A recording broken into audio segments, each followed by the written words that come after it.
حسبي ربي جل الله ما في قلبي غير الله نور محمد صلى الله لا إله إلا الله حسبي ربي جل الله ما في قلبي. السلام علیکم ورحمۃ اللہ وبرکاتہ۔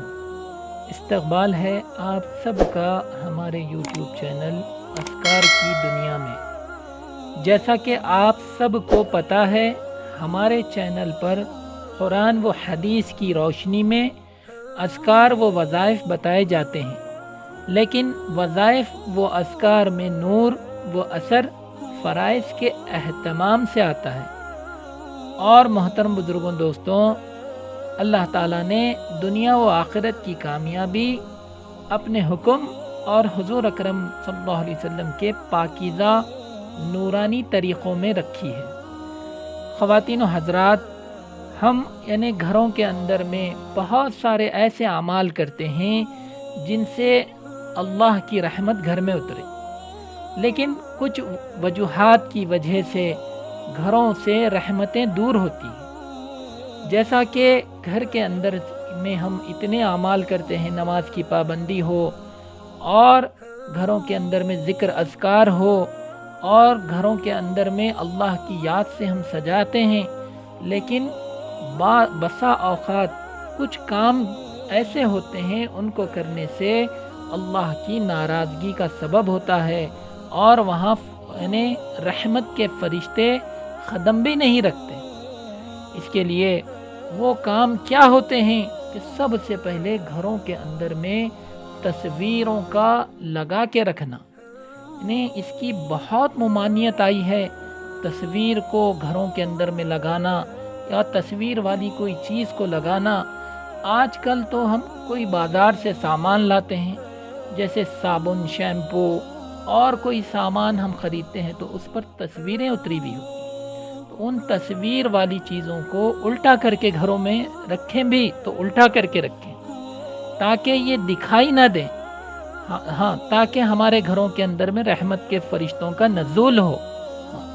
کہ ان کام کو بسا اوقات تو ہم اپنے گھروں کے اندر میں تصویریں بھی چسپاں نہیں کرتے، لیکن وہاں پر غیر معمولی طریقے سے، جیسے کہ ابھی ہم کچھ سامان لے کر آئے کہ ہمیں پتہ بھی نہیں، کہ اس کا خیال بھی نہیں جاتا کہ اس کے اوپر تصویر ہے۔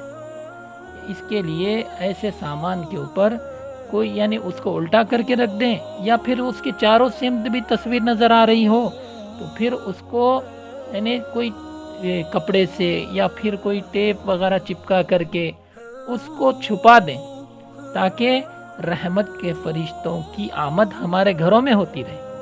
تصویر کے تعلق سے بہت ہی ممانعت آئی ہے، اور شرک کی ابتدا بھی جو ہوئی یہ تصویر سے ہی ہوئی۔ نوح علیہ السلام جس قوم میں معبود تھے، اس قوم میں 5 بزرگ تھے۔ ان کی مجلس میں لوگ بیٹھ کر خدا کو یاد کرتے تھے اور مسائل سنتے تھے، اس سے ان کے دین کو تقویت پہنچتی تھی۔ جب ان بزرگوں کا انتقال ہو گیا تو قوم پریشان ہوئی کہ اب نہ وہ مجلس رہی اور نہ مسائل رہے، اب ہم کہاں بیٹھیں؟ اس وقت شیطان نے ان کے دل میں یہ پھونک مار کے ان بزرگوں کی تصویر بنا کر اپنے پاس رکھ لو، جب ان تصویروں کو دیکھو گے ان کا زمانہ یاد آ جائے گا اور وہ کیفیت پیدا ہو جائے گی، تو ان 5 کے مجسمے بنائے گئے۔ یہ 5 بت بنا کر رکھے گئے۔ ان کا مقصد محض تذکیر تھا کہ ان تصویروں کے ذریعے یاد دہانی ہو جائے گی۔ ان تصویروں کو پوجنا مقصد نہیں تھا۔ ابتدا میں جب تک لوگوں کے دلوں میں معرفت رہی اور ان بزرگوں کے اثرات رہے، قوم توحید پر برقرار رہی، اور کسی نے ان مجسموں کو معبود نہیں جانا۔ لیکن جب دوسری نسل آئی تو ان کے دلوں میں وہ معرفت نہیں رہی، ان کے سامنے تو یہی بت تھے، چنانچہ وہ کچھ خدا کی طرف متوجہ ہوئے اور کچھ بتوں کی طرف متوجہ ہوئے۔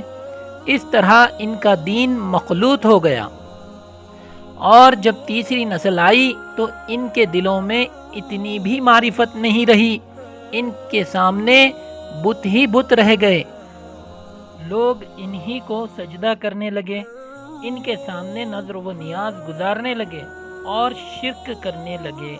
الغرض شرک کی ابتدا تصویر سے ہوئی، اس لیے تصویر سے بچنا چاہیے۔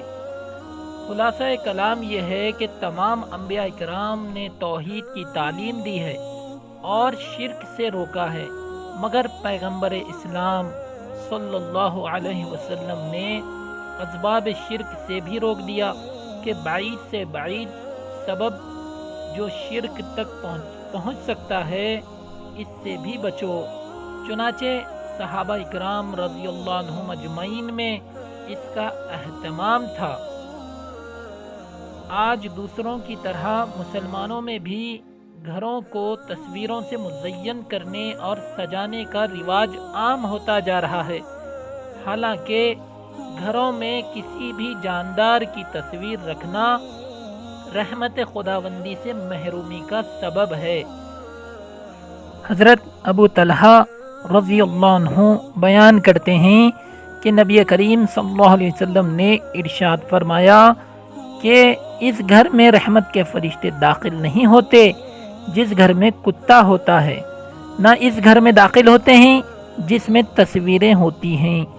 ام المؤمنین حضرت عائشہ صدیقہ رضی اللہ عنہ بیان کرتی ہیں نبی کریم صلی اللہ علیہ وسلم اپنے گھر میں کوئی ایسی چیز نہیں چھوڑتے جس میں تصویریں ہوں، مگر اس کو توڑ دیتے تھے۔